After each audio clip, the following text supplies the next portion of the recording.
Good to see many of you. And welcome to this second Synoptic Arctic Survey webinar this fall. The first one addressed scientific questions and science that had been carried out. This is a webinar mostly devoted to reporting from the forefront of Arctic science, where research vessels recently have been going, but also plans for next year. For those of you who are not familiar with the Synoptic Arctic Survey, it's a bottom-up initiative seeking to deepen our understanding of how the Arctic Ocean is changing. Our parole, so to speak, is what are the present state and major ongoing transformations of the Arctic marine system. If you want to learn more about SAS, you should visit our webpage and read our science and implementation plan, which can be downloaded freely from that very page. So we will have 4 presentations first, presented by Shigeto Nishino, Kyoung-Ho Cho, Kumiko Asetzu-Scott, and Bill Williams. And this will be followed by a presentation by Mats Granskog about the plans for Kronprins Haakon, the new research vessel from Norway. And finally, Carin Ashjian from WHOI will report back from this year's very impressive MOSAiC cruise. There is room for discussion at the end of this session, and sadly, Heide-Marie Cassens couldn't join us today, so we will have to wait for that update to another time. I will do a slight modification of the program today. So in the program you have we've sort of saved all the discussion to the end. I think we will do some of that discussion after the 4 presentations from the cruises that have gone. And I encourage you to use the chat function, which is up on your right-hand side of the window. And just type in your questions and I will read them out loud for the speaker to answer. This is simply trying to save some time in the interest of holding the schedule, which I think we will manage very nicely. Okay, so first out is the Japanese cruise, and Shige, are you ready? Yeah, ready. Thank you, Oyvind. So, may I start? Please, the screen is yours. Okay, I will talk about the summary of the research vessel Mirai Arctic Ocean cruise in 2012. I'm PI of this cruise, and the just a moment, please.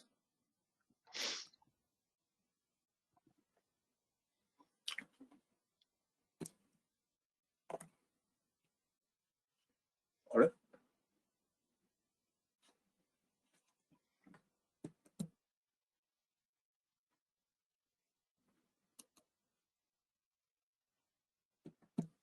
Oh, my computer is freezing.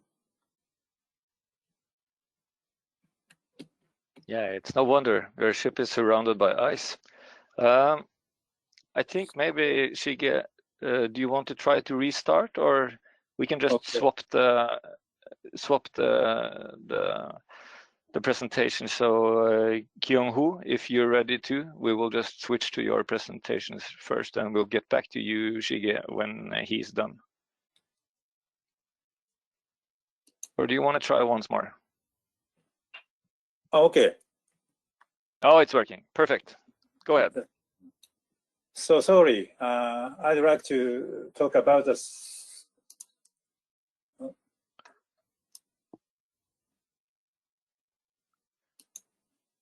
I'll talk about the summary of the research vessel Mirai Arctic Ocean cruise in 2020. And this cruise was conducted under the Japanese project of Arctic Challenge for Sustainability 2, ACS2. And the research themes are as follows. Synoptic Arctic Survey is the main mission of this cruise. And we had 3 physical oceanographic studies on WHOI, ice, ocean and atmosphere interaction, oceanic and sea ice variability, and eddy, waves, and turbulence in the Arctic Ocean. And we have 2 chemical oceanographic studies on nitrogen cycle and distribution of methane and DMS in the Arctic Ocean. And we have one biological study on the zooplankton community. As for the atmospheric science, we measured trace gases, aerosol, greenhouse gases, and water vapor isotope in the Arctic Ocean. In addition, Japan Broadcasting Corporation joined us for onboard news gatherings. And this is a cruise track, sea surface temperature, and sea ice concentration. We left Shimizu, Japan on 19 September, and we had a quarantine near the coast of Japan for 14 days.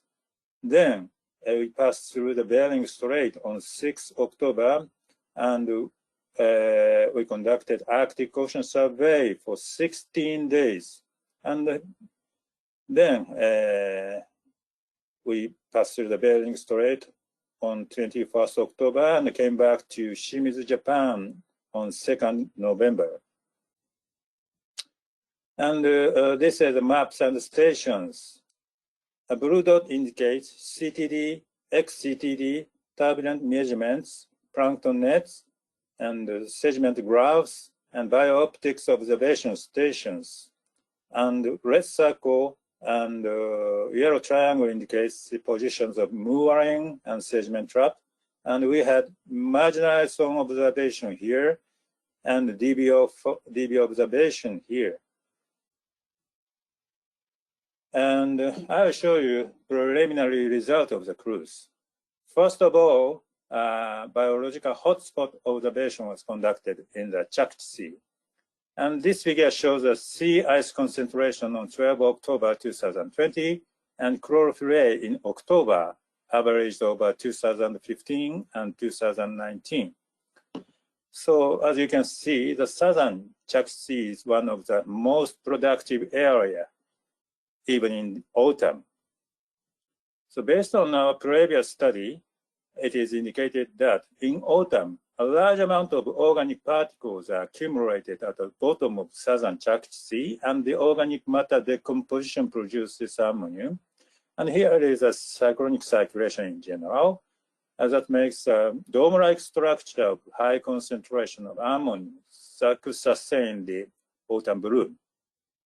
Spring bloom is caused by the nutrient supply from the Bering Strait, but the autumn bloom will be sustained by the regenerated nutrient from the bottom. And this is a vertical section of temperature ammonium chlorophyll A from Bering Strait to the northern Chukchi slope in 2012 and 2020 this year. In 2012, here is a relatively cold water with high concentration of ammonium, like a dome-like structure, that could sustain the high chlorophyll concentration in the southern Chukchi Sea. But in this year, water temperature was relatively warm in the whole water column, and the ammonium was not depleted in the surface layer, but chlorophyll concentration was low. At this point, we don't know why the chlorophyll concentration was low in autumn. Is that internal variation or just a seasonal change? So Araon has conducted a hydrographic survey along the same section. So data comparison with Araon and Mirai would be useful to understand the reason why chlorophyll is so low in autumn. After the completion of Chukchi Sea observation, we deployed a sediment trap in the northwind abyssal plain. Nothing here. And based on the previous study of sediment trap, it is indicated that the shell density of theropod shows a seasonal variation, especially in autumn, the density becomes low. One of the possible reasons of low shell density is that theropod is exposed to corrosive water, that is calcium carbonate saturation state omega is less than 1. And this is a vertical section of omega in this position. And we found a very low omega water here, super corrosive water, near the sediment trap site. So that may be a reason to dissolve this calcium carbonate cell. We have never seen such a low omega water here. We usually see the very low omega water in the southern Chukchi Sea, but we have never seen such a low omega water in the northern Chukchi Sea. And this is a vertical section of dissolved oxygen and omega along a 75 degrees north line. And around the Chukchi Plateau here, we found a very low dissolved oxygen water. So the low omega may be related to the organic matter decomposition. And the organic matter recently transported from the East Siberian Sea due to the coastal erosion or permafrost thawing or so. After the completion of sediment trap deployment here, we conducted marginalized zone observation. And this is the SAR image provided by Weather News Japan. And this SAR image was very useful to conduct marginalized zone observation. And this is the navigation scene and the marginalized zone. There were lots of pancake ice, and the ice was drifted by the ocean circulation like cyclone, anticyclonic eddy. And this is the preliminary results of the marginalized zone observation. We approached to the sea ice from the open water area to the pancake area. And the sea surface temperature decreased drastically in the pancake ice area. And when we come back to the open water region, we have six stations with XCTD, portable CTD with DO and chlorophyll sensors, and turbulent flow measurement. Based on this observation, this is a schematic of the result of the observation. And here is a anticyclonic eddy, and at the center and the rim of the eddy, a relatively high concentration of chlorophyll was found.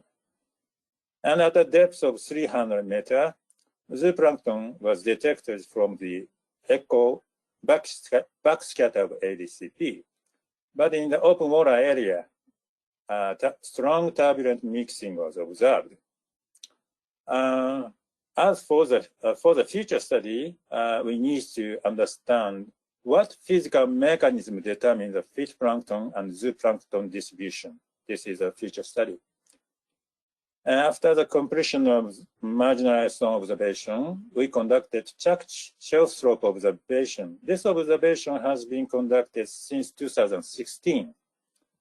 And this is a comparison between 2017 and 2020 along shelf slope, this line. And the upper panel shows the temperature, and the lower panel shows the chlorophyll A. In 2017, warm and thick water appear along the shelf slope, and the chlorophyll A concentration was high in a warm water region. But this year, water temperature was low, and the chlorophyll A concentration was low. Before the cruise, we expect that the water temperature in subsurface was maybe high, because recently the Bering Sea water temperature recorded the highest temperature. So that warm temperature may arrive at the shelf slope region. One possible reason may be related to the sea ice distribution this year.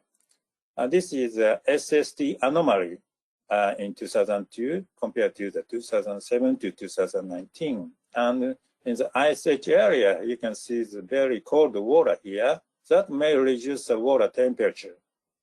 But it is interesting that in the shelf slope region, Pacific copepause was found. That means the warm water from the Bering Sea arrived at this region. So some mechanism lowering the temperature maybe exists in this region. And in this cruise, we had two challenges for new observation.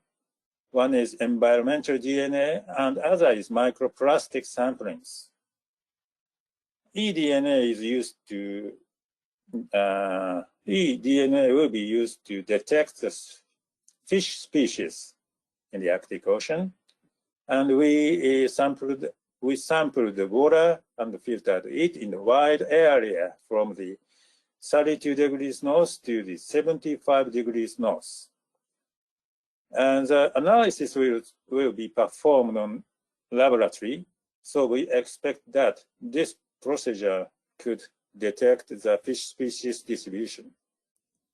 In addition, we also sampled the microplastic using Newton net in the subtropical North Pacific, subarctic North Pacific, and Arctic Ocean. And this whale shake also filter the water to eat plankton and plastic. So this study would be important to understand the ocean pollution and its impact on marine ecosystem. And this is a summary of SAS Mirai cruise in 2002. And this movie is taken from the drone and by the professional. Very fantastic movie. So thank you for your attention.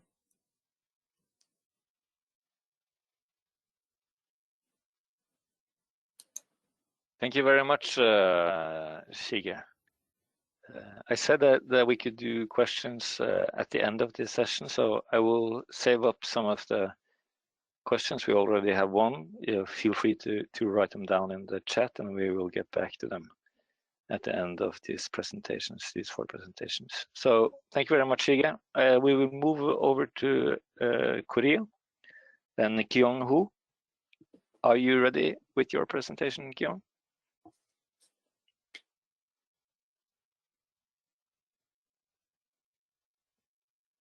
Excellent.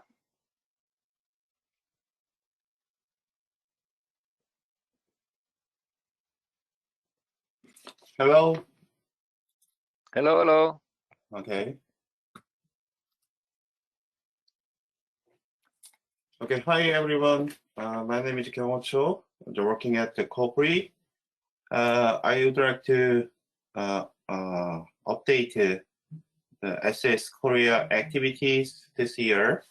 I give a brief, very short talk.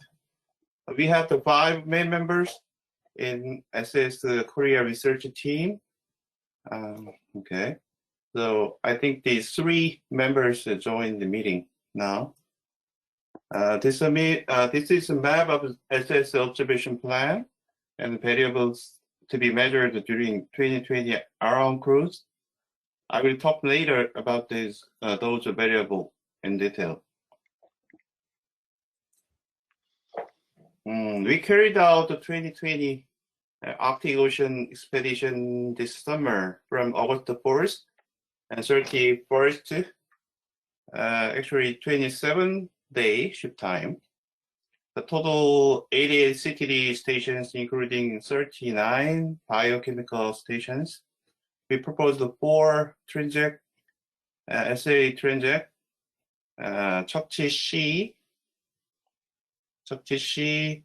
to Chukchi Plateau line, TL1, and 75 degree north line, TL2, the East Siberian Sea to Macro Basin line, TL3, and lastly, the East Siberian Sea to Chukchi Plateau, the TL4. And also, 4 ocean moorings were recovered and redeployed at the same site.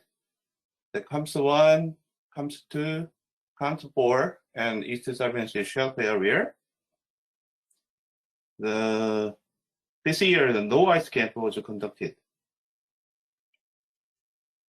This slide shows the sea ice concentration, a satellite star image in the mid-August. In this summer, the no sea ice exists in the East Siberian Sea shelf area. But there were a lot of the sea ice in Beaufort Sea area. this is one big difference from the previous years. So I'd like to show you what variables we've observed this year using the CTD and ocean borings. We measured the water temperature and salinity and dissolved oxygen and water velocity. Based on those data, we'll investigate the spatial and temporal variations of water mass distribution and circulation pattern in region of interest. So we maintain the 3 ocean borings every year. The CAMS 1, CAMS 2, CAMS 4. These are located in north of East Sabian Sea, north of Chukchi Sea, and Northwind Reach, respectively. As you see, the bunch of physical and the biochemical sensors are attached to the boring line. As for the chemical items, so we observed the PCO2, DIC nutrients, delta O18, organic carbons, total alkalinity, biological oxygen saturation, and sinking particle flux. We'll use those data to further understand the carbon cycles in the Pacific Arctic Ocean. The chemical study will be led by Jin Young-jung. And this slide shows some instruments and analyzer equipped on the Araon to measure or to analyze the chemical variables. This year, for water column ecosystem, we measure some variables such as the total and size fraction, chlorophyll A, the phytoplankton, micro, meso, and macro zooplankton abundance and community structure. And then we also focus on ET plankton composition and eDNA, the bacterial abundance, planktonic food web structure. And the biological study will be led by the Eunjin Yang. So last slide, I show you some one of the preliminary result using the CTD data.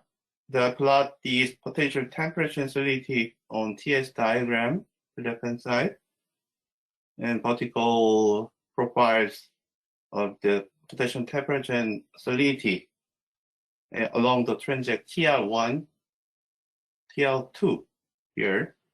So yeah, you can see some distinct water mass distribution. One thing interesting is here, along the TR2, the winter water around the northwest Chukchi Sea became weaker than that in the previous years.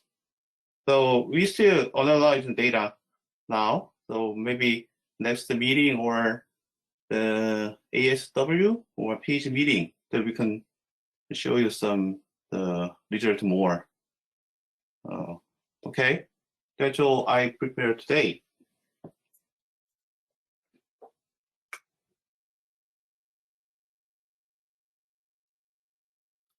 Excellent, Kyung. Thank you for that report.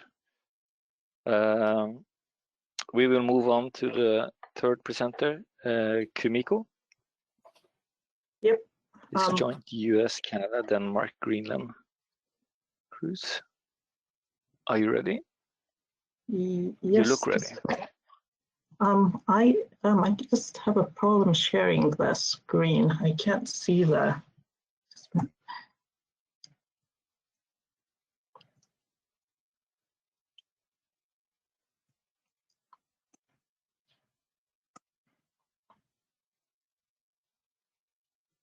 The suspense is tremendous. Let's see. There you go. Can you see the?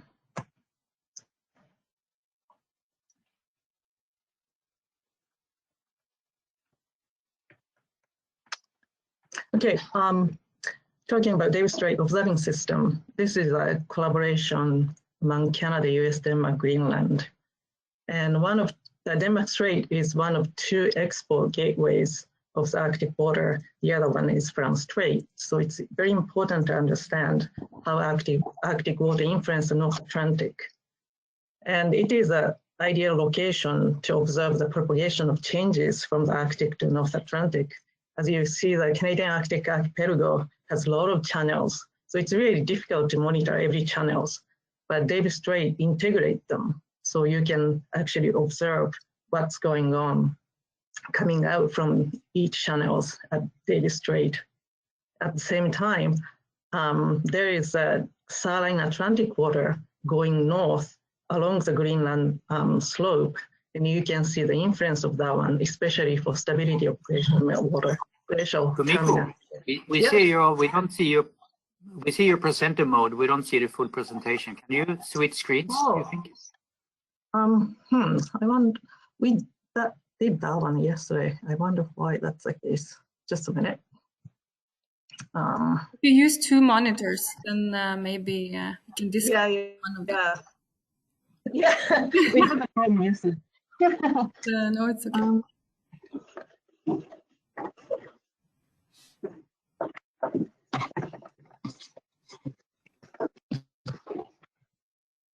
Can you see that? Do you see the Oregon or? It's still presenter mode. Maybe if we can try to start it again, is that okay? And you can just click. Sure. So.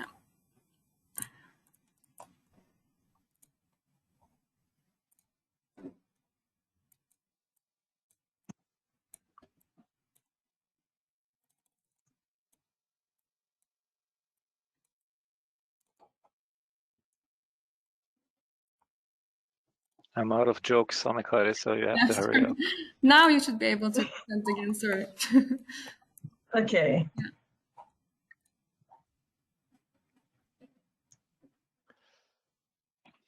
Are you still looking at the presenter mode?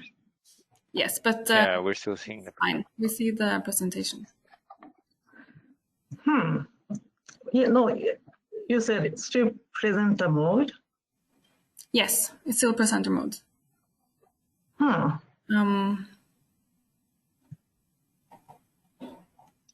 Kumiko, if you stop the presentation and you share the screen where the presentation is normally shown, and then you start the presentation, that usually works for me. So you share the screen first, and then you start the presentation, and you share the right screen. I only have one now, so that's Okay. why I was wondering why.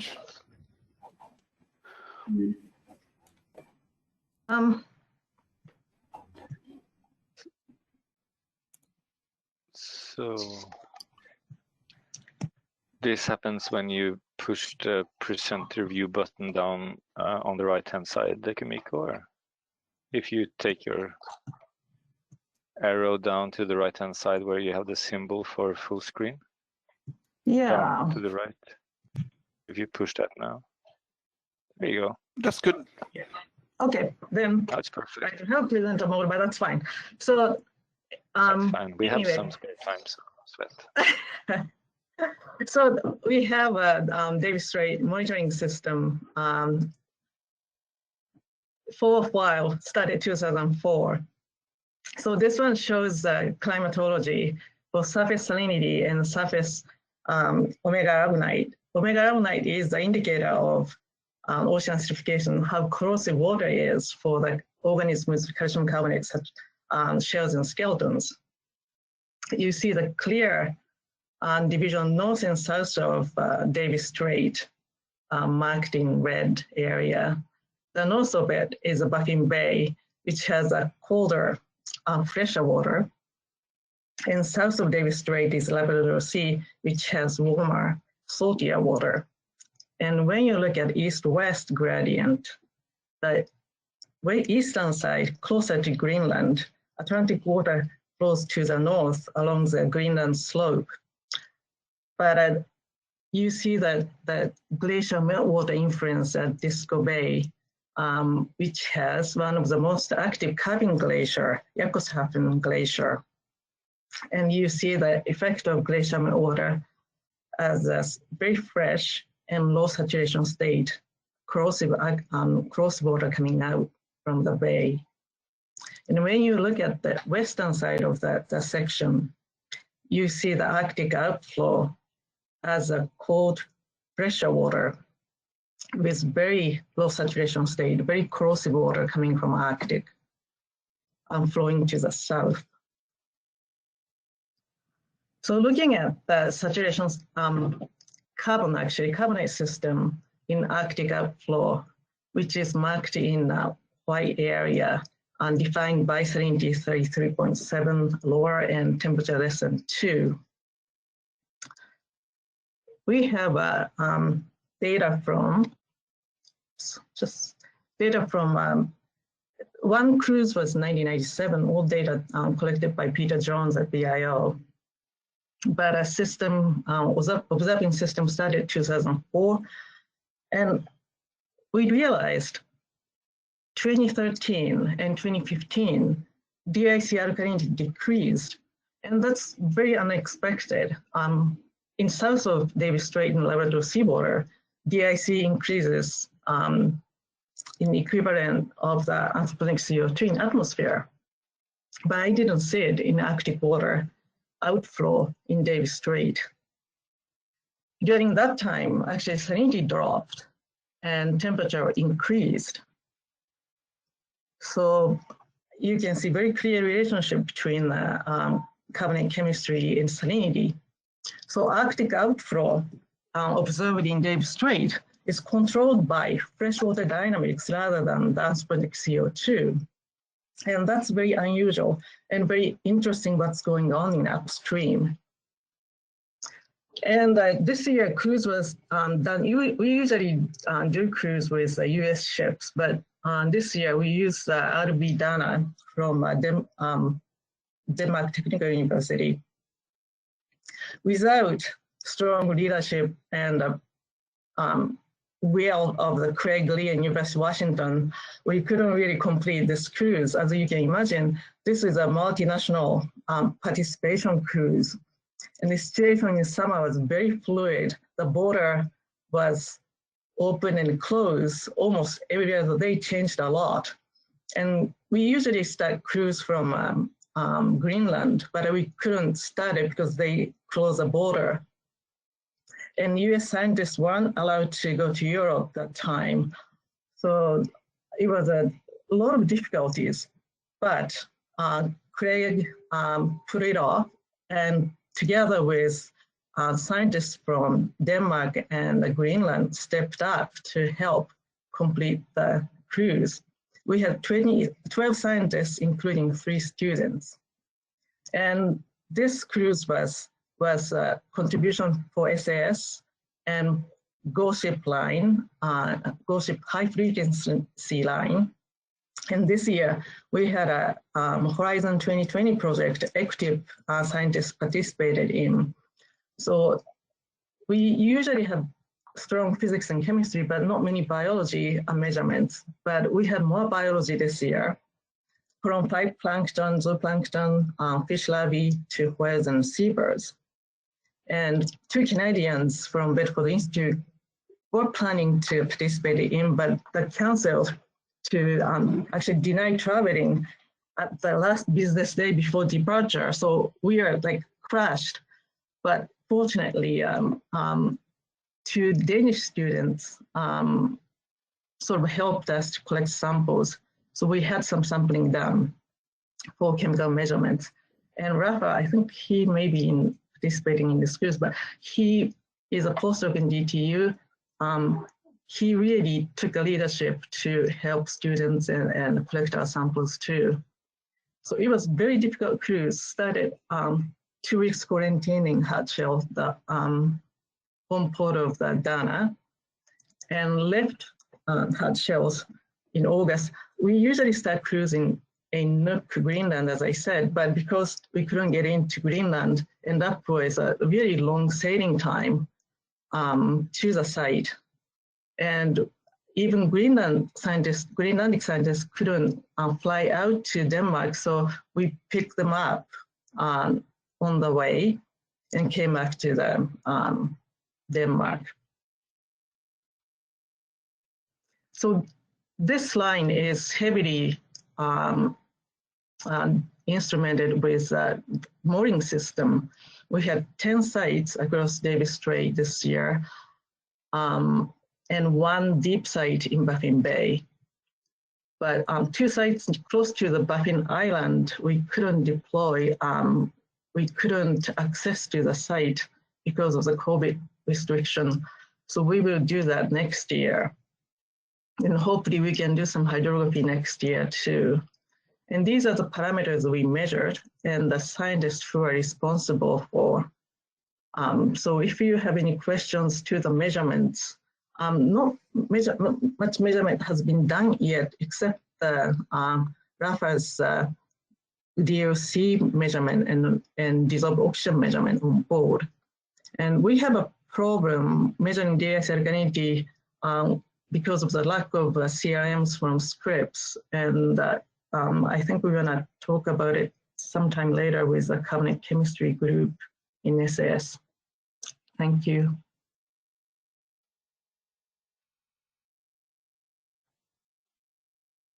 Thank you very much, Kumiko. Let's move on to the last speaker on this session, which is Bill Williams. I'm calling you. Good morning. There you are. Good to see you, Bill. Good to see you too. Good to see everybody. Do I have this right?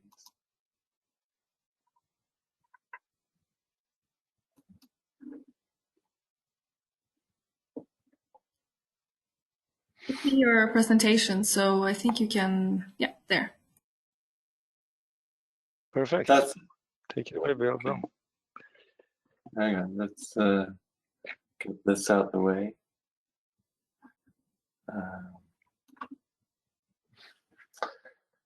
Yeah, so thank you for asking me to speak about the Joint Ocean Ice Study, Arctic Observing Network, Beaufort Gyre Observing System. This is a program that has been continuous each year from 2003 and is funded until 2024. And it takes place on the Louis Saint-Laurent. It's a collaboration between the USA and Canada, and is created and supported by the National Science Foundation, Fisheries and Oceans Canada. And the scientists, the primary scientists, are from Woods Hole Oceanographic Institution, Yale, and DFO's Institute of Ocean Sciences. So this was our 18th year. Over here we have our standard stations with all the names of the stations, and this is the Beaufort Gyre region of the Arctic Ocean, with Alaska down here and Canada over here.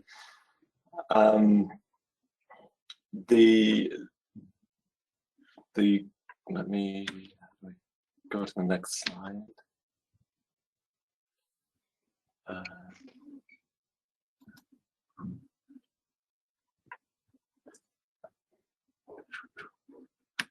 There we go.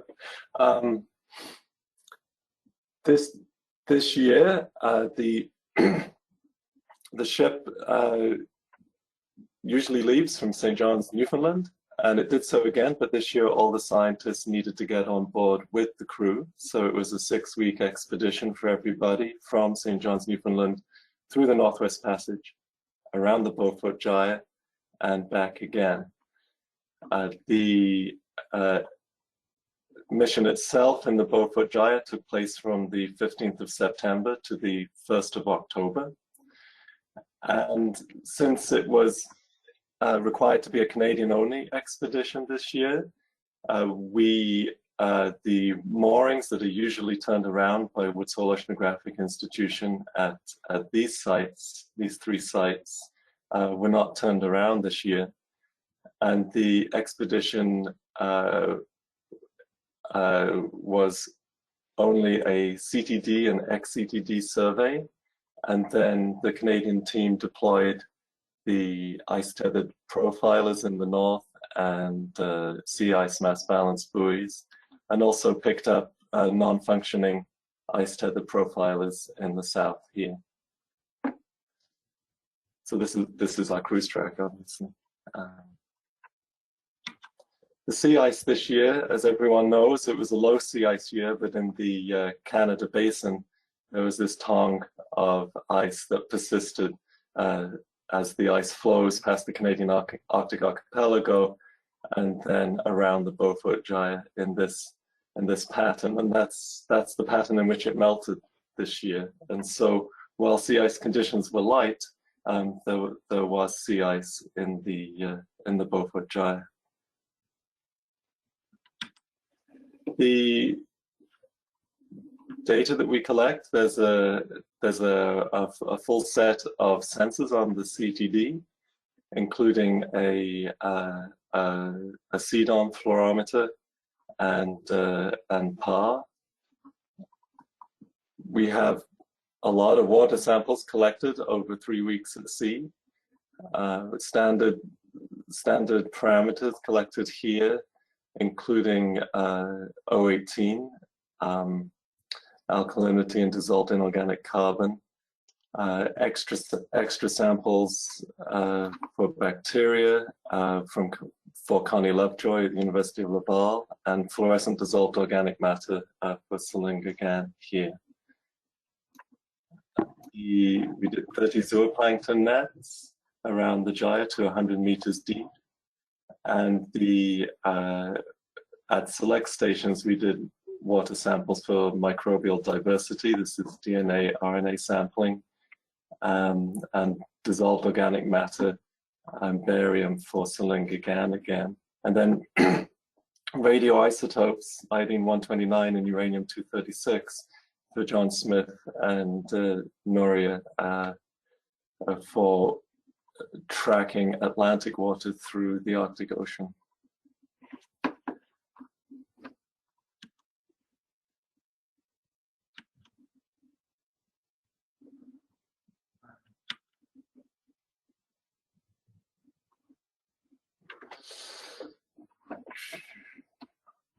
Excuse me, my slides are not updating. I don't know why.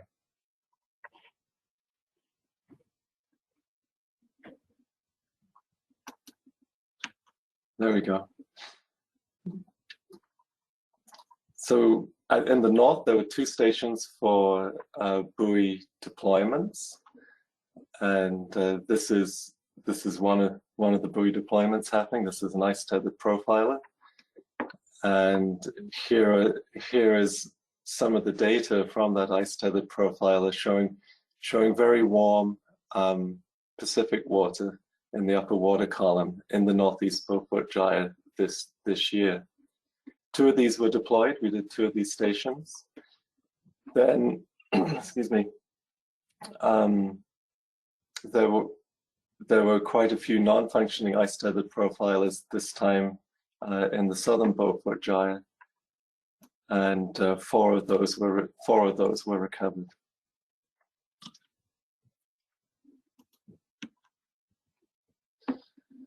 We did underway measurements as usual. There's a thermosalinograph with chlorophyll A and FDON fluorometers, a PCO2 system, and water samples for salinity, chlorophyll, nutrients, DIC, alkalinity, and fluorescent dissolved organic matter.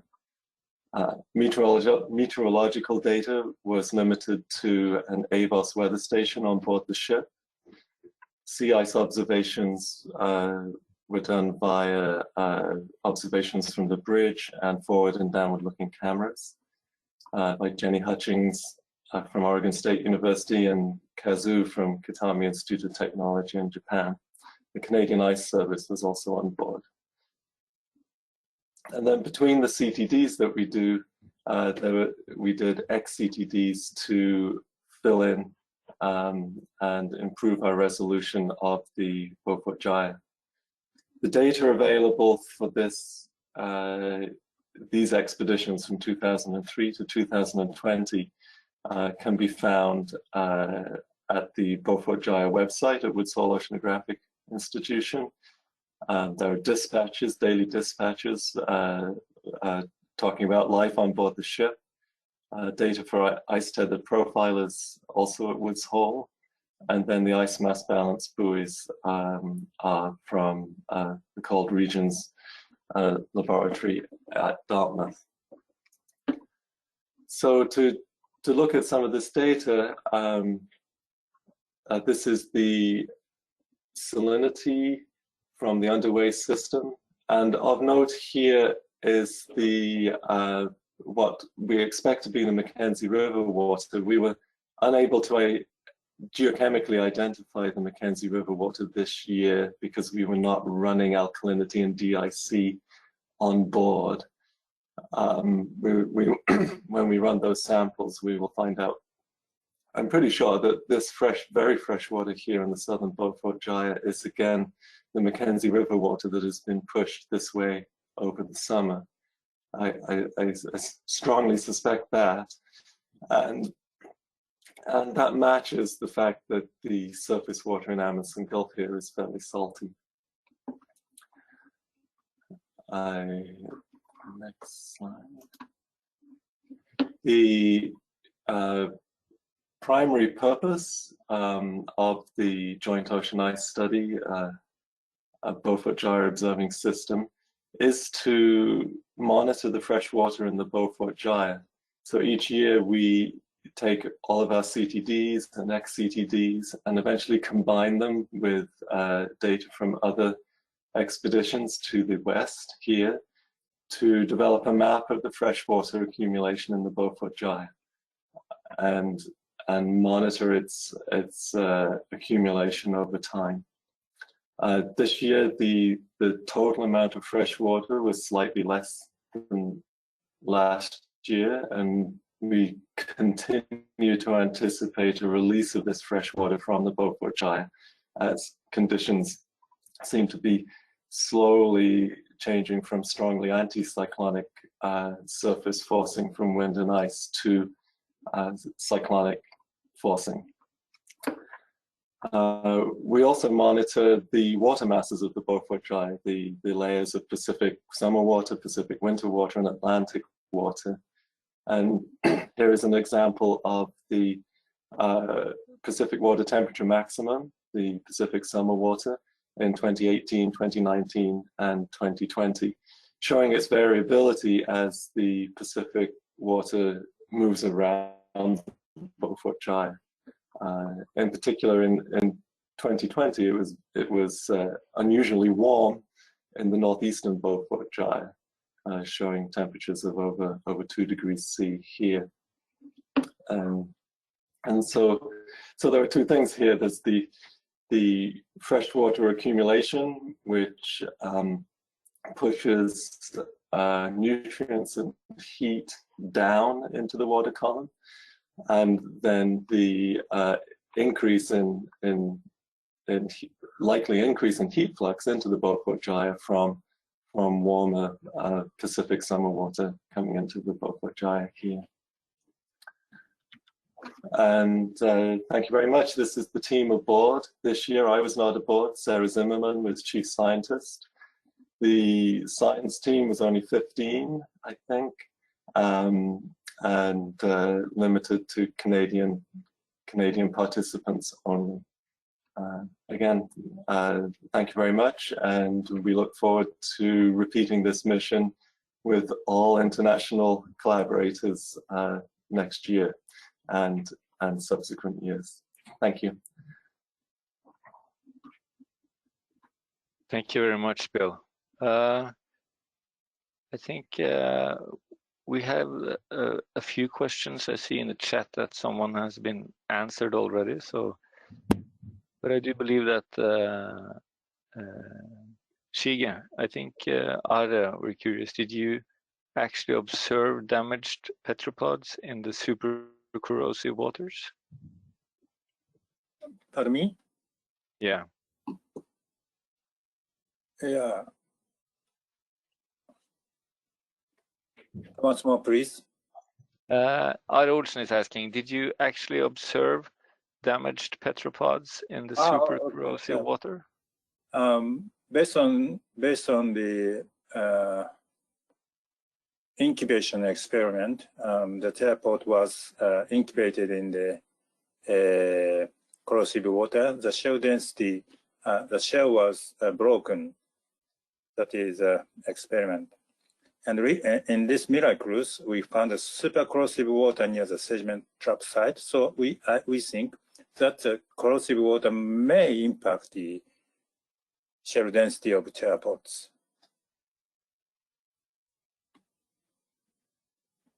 Excellent, thank you. And then Truls Johnson asked, for you, Kumiko, can you identify SF6 from the tracer release experiment? Yes, are you talking about the experiments done by Andrew Watson? We haven't seen any signal in even Labrador Sea, and we haven't seen it in Davis Strait either. I think you have to step in here to clarify. Did that answer your question, or? Oh, that was okay, because we released that in 1996, and I don't expect you to see anything anymore. It's a long time, and it will be diluted. Yeah, we actually looked at it at the Labrador Sea line. It's closer, right, than Davis Strait, and we haven't seen it. Okay, good. Another question for you, Kumiko, is what was the method used for primary production measurements from Vasily? Oh, that's done by Thomas Judd Pedersen in Greenland. So I just refer that question to him. I don't know the exact method. I wasn't on board either, so. Okay, and then there's a comment from our that for CRMs, ICOS is preparing a secondary standard that will be used for a while. Would be good to coordinate with any Canadian USA efforts. Yeah, we made secondary CRM in-house for the coastal work, but we didn't want to use it for offshore work. You need a weather quality, climate quality data. So we really want to have a good quality CRMs. And I haven't talked to Andrew for a while, so I don't know when they're coming back, but if ICOS is planning to make it, when that available? Ari, you have to answer that. Unmute. Unmute and answer. There, I have too many mute buttons, so it's always confusing. Because it's one of my headset also. So what I heard is that the lab is closed and they don't have water right now, so they won't start to make any CRMs before 2021. And there's a whole bunch of people who are lined up in the queue. Yes, we are one of them. We are in Bergen, we are running out, basically. Right. I suspect many others might be. And also for the MOSAiC expedition, there's quite a large set of samples that waiting to be analyzed in Europe. So I think this might be a challenge. Yeah, but ICOS is making a secondary standard, which they will distribute in Europe at least. And so if there are any US and Canadian efforts, maybe one should ship a few samples across the pond, or even to Japan, of course, to sort of for comparability studies might be needed. Yeah. Excellent. And so I think we'll handle most of the questions here, but feel free to ask more questions and also, of course, answer them in the chat, and we can maybe share with the rest of the group at the end of Carin's presentation. I think we will go back to the program in terms of presentations and the cruise plans for Kronprins Haakon, which will be presented by Mats Granskog. Mats, are you with us? Yes, you are. I am. Perfect. Well, let's see if this works better. Since I'm using Google Slide, it should be easy peasy. So I'll just have a very quick presentation on the tentative plans on expeditions on the Kronprins Haakon next year that will contribute to SAS. Obviously, this is very preliminary since everybody knows the pandemic did impact the cruises this year and probably will impact the exact plans next year as well. So I'm briefly talking about 2 expeditions. The first one is annual cruise to Fram Strait with the Polar Institute, which we do annually across the Fram Strait to recover and redeploy moorings in the East Greenland current, and at the same time attempt to do CTD section and sampling section across the whole strait at around 79 north, and usually do some work on the East Greenland shelf in addition, depending on time and ice conditions. And this program usually covers most of the SAS core parameters in terms of physics and chemistry, but usually we go out in September. This year we probably go out in August due to a lot of other cruises and demand on the ship this year. So we go a bit earlier, but usually we don't do much ecosystem work on this cruise. And obviously the pandemic will affect how much of the ship capacity we can use. So usually the cruise track looks like this, that we cover the CTD section across the Fram Strait, and then the primary aim is to get these moorings in the East Greenland current recovered and redeployed on the same expedition. And then, as I said, we do some work on the East Greenland current, a bit depending on the ice conditions and time we have available. This year we actually could only have half of the science crew compared to normal years, so only single cabins. So it was actually quite a feat to do this, all this in 20 days with quite a few people on board. But as this year, the attempt next year will be to pretty much do the same. And then the second expedition I'm mentioning is a cruise to the north of Svalbard. This is part of the Nansen Legacy project, which is a large Norwegian project from many institutes, and it's led by me and Bodil Bloom from UIT, who I think is also listening to this webinar.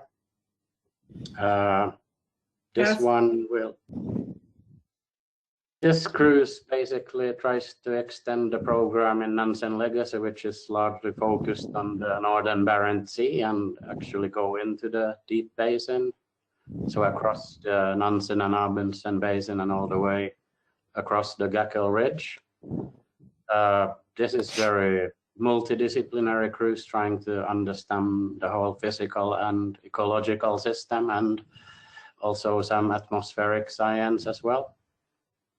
And it's primary to compare the condition in the deep basin to all the work we do in Nansen Legacy on the Barents Shelf.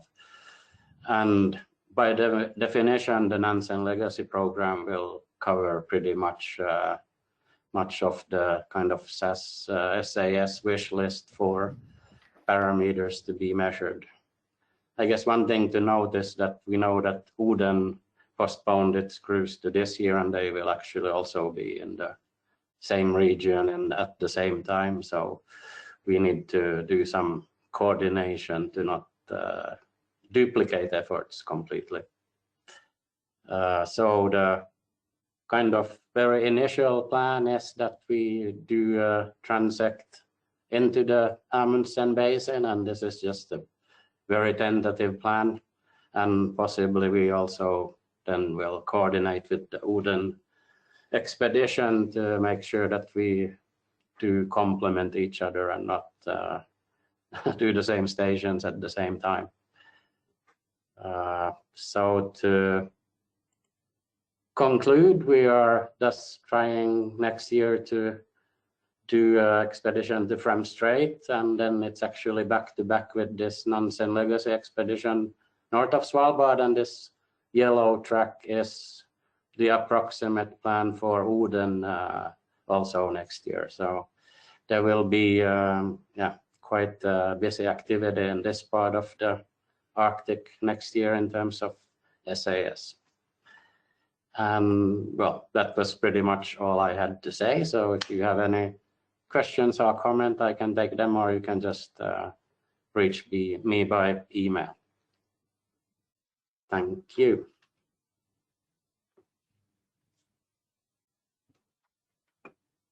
Thank you very much, Mats.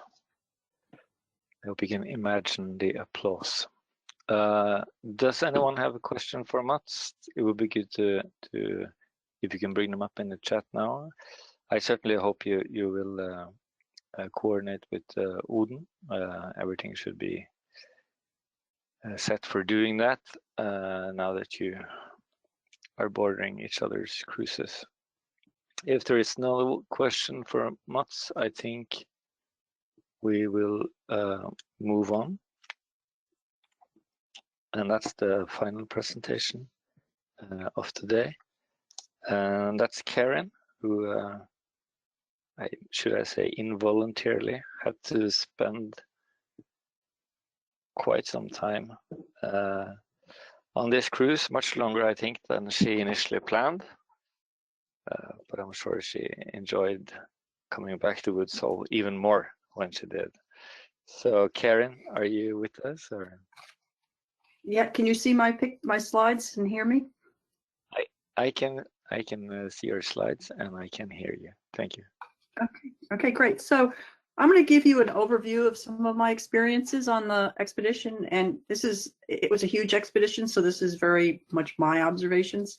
And as Oyvind just said, earlier this year during the onset of the COVID pandemic, I spent 4.5 months at sea in the Arctic on the polar stern, and this shows me with my ecosystem teammates in February as we were transiting up to join the polar stern. Whoops. Now I'm having the same problem. I can't advance my slide. There we go. Okay, so I know all of you have heard of MOSAiC, but I always forget what it stands for. It stands for the Multidisciplinary Drifting Observatory for the Study of Arctic Climate, and it's focusing on the impact of climate change on the Arctic marine system. And the MOSAiC project uses a systems approach. It focuses on multiple disciplines and their connectivity to the other portions of the system.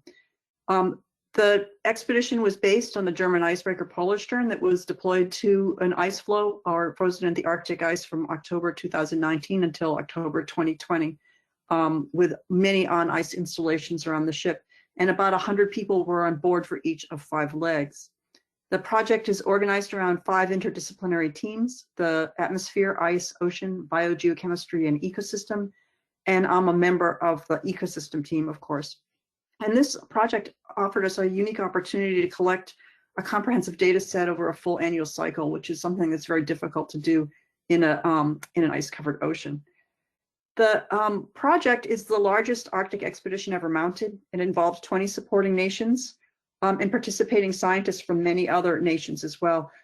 Many ships, we also had some aircraft and many supporting personnel back home, 60 institutions and 400 field participants. And it follows on in the tradition of the drift of Nansen's Fram from the 1890s, but it's much more comprehensive in scientific scope and also much more complex. The ecosystem team is focusing on how the ecosystem responds to seasonality in the environment, how ongoing environmental change might impact the ecosystem, and how the ecosystem is connected to the other components of the system. And this is a nice little diagram of the Arctic food chain, or the sort of schematic of the ecosystem. Note, of course, the central importance of sea ice in the system. And MOSAiC concentrated primarily on the lower trophic level pelagic and sympagic components, from bacteria up to gelatinous zooplankton and fish. And my particular focus, in case people don't know, is on zooplankton. So the ecosystem team had a set of core parameters, which are listed here, that we measured in water and in sea ice were appropriate. But in addition to these core parameters, there were many other project parameters, and I've just included a few of them here. Zooplankton and fish abundance from an echo sounder on the Polarstern, fish biology and ecology using fish collected with long lines or nets, gelatinous plankton ecology, and also some process and rate studies of zooplankton.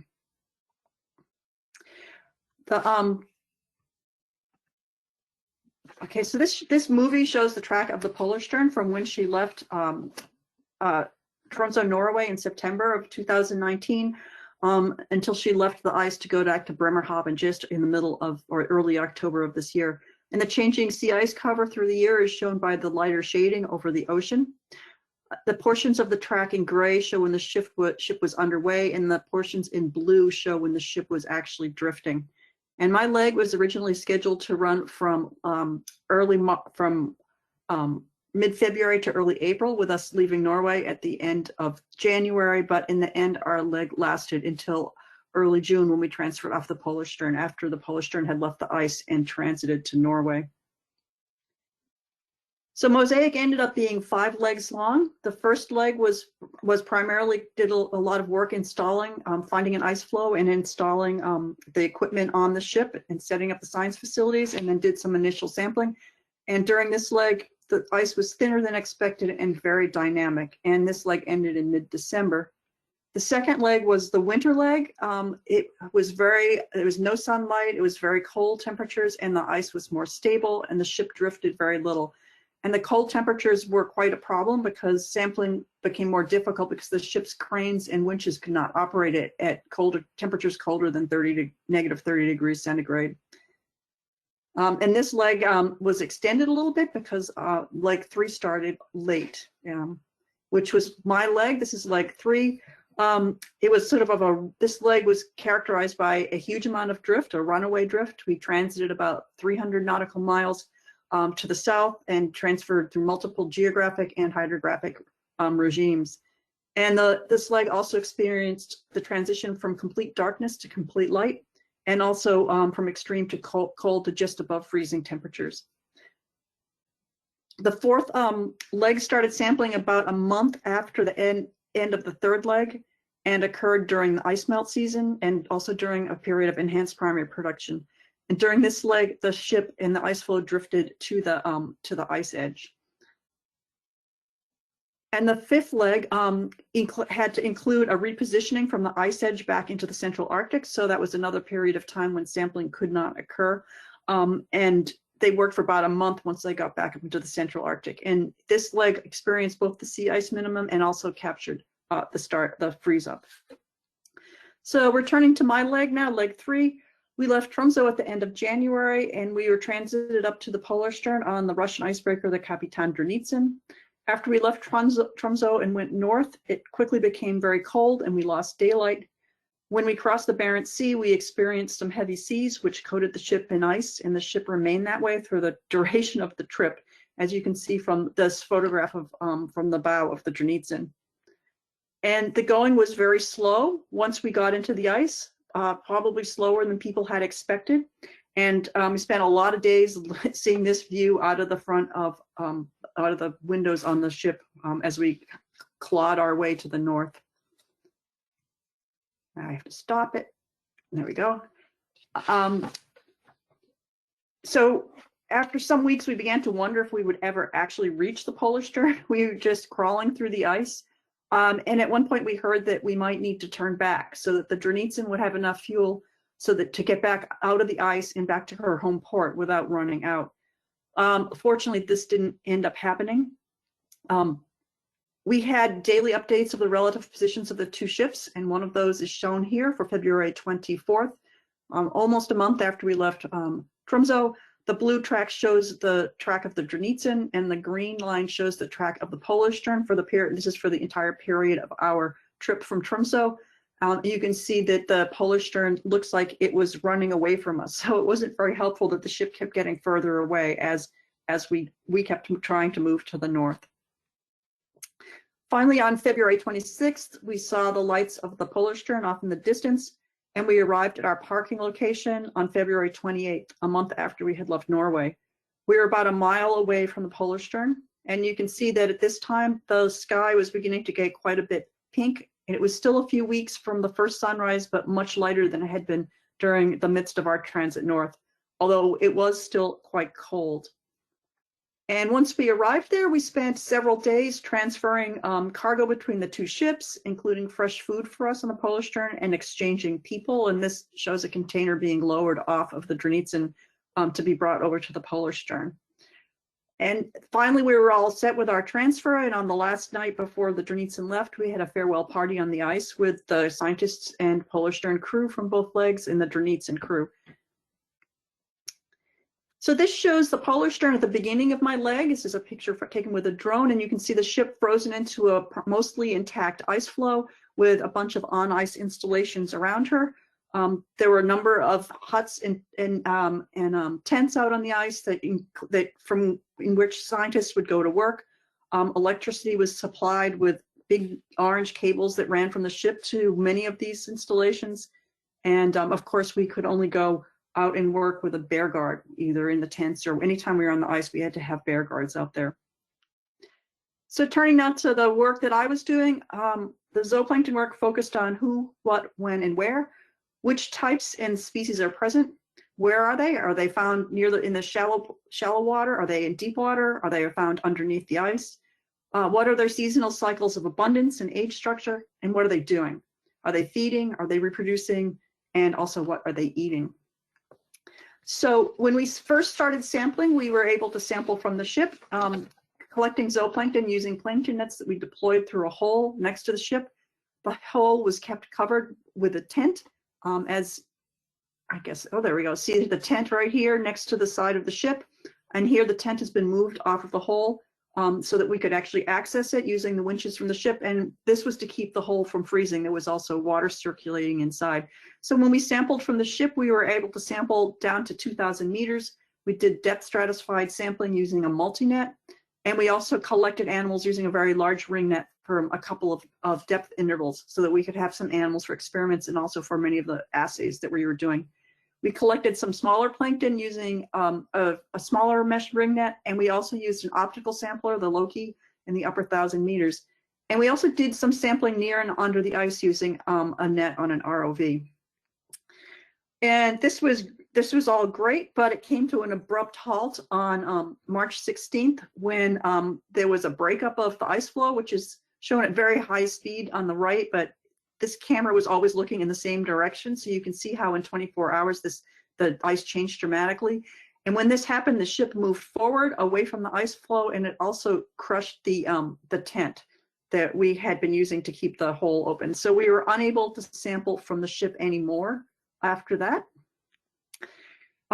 And the ship kept on moving almost daily. After that, we were never able to reestablish the ice hole. We really wanted to, but the ship just kept moving through the remainder of my legs. So we did the rest of our sampling from a tent, Ocean City, which is shown on the left, and we had to use a different set of nets. And so we could only sample down to 800 meters because the wire, that's as long as the wire was.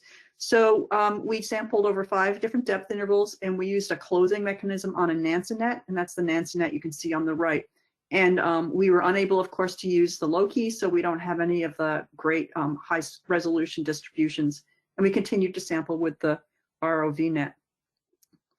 On board the ship, we had excellent lab facilities. And so we did a lot of work with a microscope, picking out individual animals for experiments, and also for a lot of samples to be analyzed back on shore. And we had a cold container in which we could do experiments at ambient temperature, and we used a lot of red light because the animals were still experiencing dark under the ice and the snow. And during my leg, we picked over 4,800 individual animals for multiple assays. You can see the assays that we're going to be conducting with these animals listed there on the right.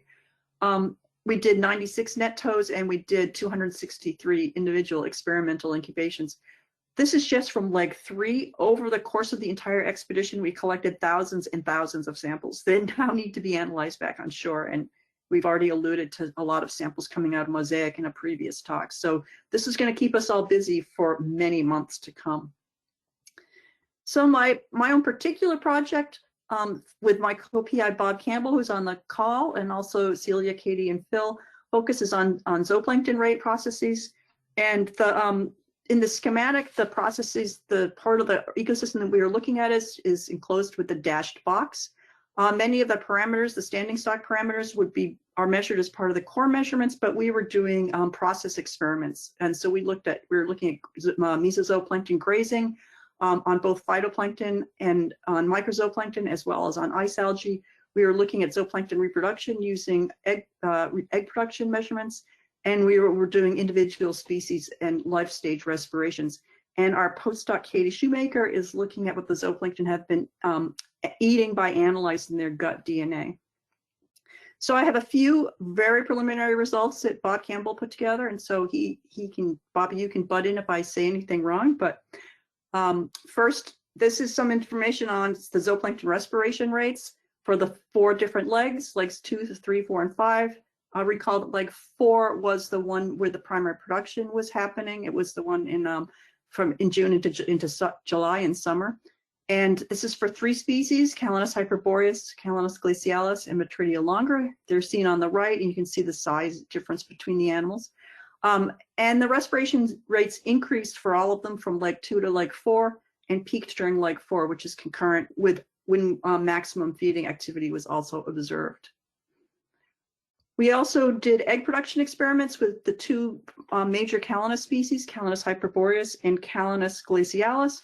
And we found that Calanus hyperboreus was laying eggs from late December until mid-April, presumably on using lipid reserves, whereas glacialis only laid eggs in late June to late July, presumably on using recent ingested food as a fuel.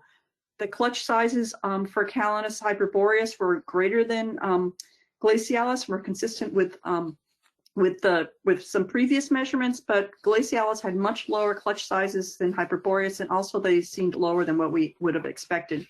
And similarly for the clutch interval, the Calanus hyperboreus was consistent with what we had expected, whereas glacialis's interval seemed a little bit longer. And together, this suggests that glacialis had lower total egg production than hyperboreus. But of course, this is preliminary data, and we're going to keep on looking at analyzing the data. We were particularly interested in grazing in Calanus hyperboreus, since we have long wondered how these large animals could persist in this oligotrophic Central Arctic. And our grazing experiments found that that grazing was higher when chlorophyll availability was higher. This is during leg 4. You can see that the ingestion was higher than during leg 5. We didn't see any grazing during leg 3, so that's why there's no data from that earlier leg. We also found that when they were grazing at these higher rates, that they were eating a higher proportion, a greater proportion of what they were eating was cells greater than 5 microns. Later on in the summer and the fall, we found that they also responded enthusiastically when offered ice algae as a food in this enrichment experiments seen across the bottom here, suggesting that this is a good alternative food source and might be a key to their persistence in the Central Arctic. And we are also going to be looking at grazing on microzooplankton and also by microzooplankton, but we have a lot of sample counting to do before we have any answers on that. Finally, the COVID pandemic was a major disruption to the MOSAiC expedition, and it unfolded during my leg. When we left Norway in late January, it was still just a nasty flu in Wuhan, China. By mid-March, it had expanded into a global pandemic. On March 17th, we learned that the flights that were to transport us home from MOSAiC in early April had been canceled due to the pandemic. And so we were on the ship for quite some time. Finally, on April 24th, plans were announced that for the Polar Stern to leave the ice to do the personnel transfer in early June, with the assistance of 2 German research vessels that would bring the next leg's personnel up to Svalbard and just to the fjord in Svalbard, not to land. And these people would have gone through an extensive quarantine before they came on board or came up. And so we left the ice floe in mid-May. And we arrived in Svalbard in early June. And finally, my team arrived home in Bremerhaven, Germany in mid-June.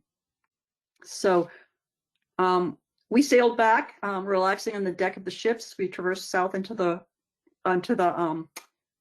warmth and a new world shown on the right, which was a real shock.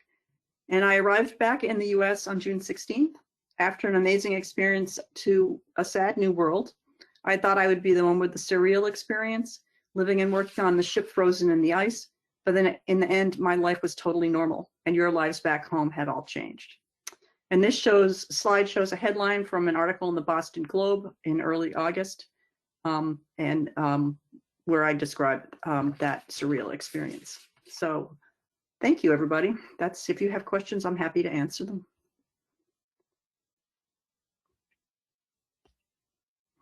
That's wonderful, Carin. Thank you so much for that very nice presentation.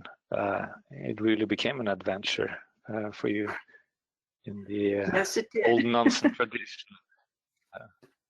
Not knowing whether you get back or when you get back and so forth. But I see that you got the unique opportunity to carry out some really impressive science.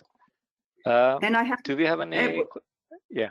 Let me just say one thing is that the whole project continued on, and it was truly an amazing logistic feat that the Avi managed to and everybody else managed to keep this expedition going. And all the people who participated after me, for instance, they never would, they had to go through a lot to get there. And honestly, you never really would have known if your leg would end on time, because you never know how things might change. So it wasn't just me, but there were just many other people that also went through incredible experiences and, a lot of stress sometimes for people. Yeah, I can imagine. Must have been tough for people back home too, waiting right. for their loved ones. Yeah. So do we have any questions for Jackie other than this? Well, people maybe think of a question. Could I ask everyone to turn on their camera? And if everyone could turn on their camera, I really think we should thank all of the speakers. And I was present at another Zoom meeting this morning, and then I learned this thing that you like jazz like. You should all shake your hands like this and thank the reviewers. But yeah, we're still waiting for some people to bring their screens on. But yeah, that was pretty cool to get those updates from everyone. While we wait a little bit longer for people to turn their camera on, maybe Jackie, we have a session at the Arctic Science Summit Week next year in March. And That's there's right. still the opportunity to submit an abstract to this. I'm just going to share the link in the chat, and maybe you just could say a few words about that opportunity so everyone gets the chance to submit their abstract to this session, which Sure. will be digitally, by the way. Right, it's a digital meet. It's the science portion of Arctic Science Summit Week, and session is number 17 when Arvin brings that up. It's basically requesting this. The session will be covering what the SAS is, planning activities, results from ongoing, activities that went on for 2020, which we saw many of them today, and plans, future plans. So it's an open session, and we hope that you all can consider if you're interested in submitting an abstract by the end of November. And the website, you can go on the IS webpage and or just put ASSW in Portugal and it'll come up, and then you can click in on the abstract. And thank you. Yeah. But it's Thank session you. 17. Session 17. I, for one, would have loved to go to Lisbon in March, but maybe some Yes. other time. It seems like there's some kind of limitation to how many webcams that can be on. So sorry about that. I didn't know. but that's okay. If there isn't any questions, I just want to say that we're very happy for you to have joined us today and to learn a little bit more about what has been done recently and what the plans are for next year. We will have another webinar like this in January, and so we'll inform you more about that and aim and the scope of that webinar. But until then, be safe and take care. And who knows, maybe in January there will be a vaccine out, and so hopefully we can meet again sometime soon. Thank you. Bye-bye. Bye-bye. Thank you. Thank you. Bye. Thank you. Bye. Bye. Bye.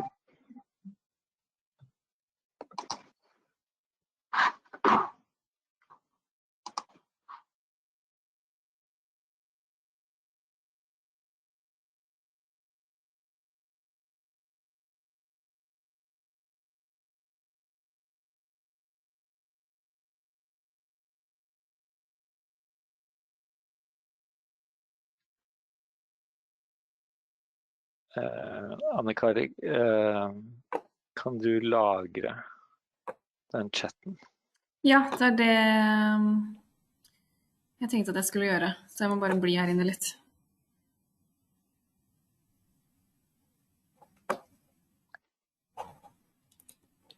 Jeg så det kom et spørsmål helt på slutten her, men